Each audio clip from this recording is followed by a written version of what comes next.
আমি মিঠুন ঘোষ আবার আপনাদের জন্য নিয়ে আসলাম ইংরেজি ভীতি কাটানোর উপায় নিয়ে। সবার আগে বুঝতে হবে যে এই যে ইংরেজি ভীতি, এটা কিন্তু আসলে একটা ফোবিয়া। অর্থাৎ এই ফোবিয়া খুব সহজেই আমরা কাটাতে পারি। এই ফোবিয়া কাটানোর জন্য কয়েকটা টিপস আমি আপনাদের জন্য বলছি। যদি আপনি আপনার সন্তানের মধ্যে এইগুলোকে ইউটিলাইজ করতে পারেন বা ব্যবহার করতে পারেন, তাহলে কিন্তু আপনার ভীতি সহজেই কেটে যাবে।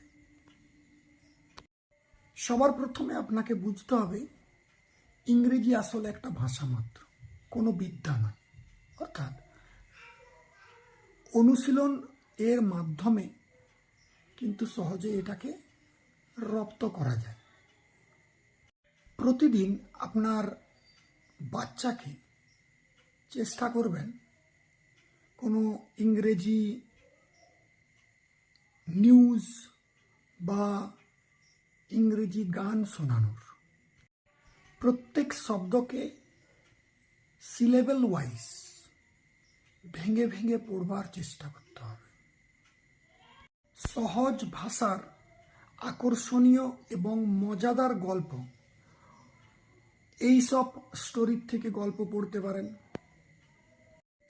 যেটাই পড়বেন বা যেটা পড়াবেন সেটা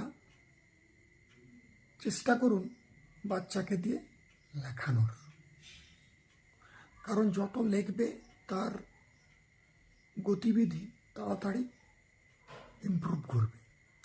আর অ্যাজ এ গার্জেন আপনাকে লক্ষ্য করতে হবে যে আপনার সন্তানের ট্র্যাক কোন দিকে যাচ্ছে, অর্থাৎ সে ইমপ্রুভ করছে কি করছে না। এছাড়াও যদি একটু বড় হয় বাচ্চা, তাহলে সেক্ষেত্রে আয়নার সামনে দাঁড়িয়ে নিজে কথা বলা অভ্যাস করতে পারে। আশা করি এই টিপসগুলোকে অনুসরণ করলে সহজেই ইংরেজি ভীতি কাটিয়ে উঠতে পারবে। আরও একবার বলি, ভয় করবে না, তার কারণ ভয় করলেই সমস্যার সৃষ্টি হবে। আমার এই টিপসগুলো যদি ভালো লেগে থাকে অবশ্যই আমাকে ফলো করুন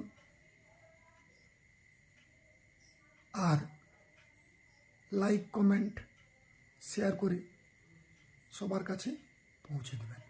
ধন্যবাদ।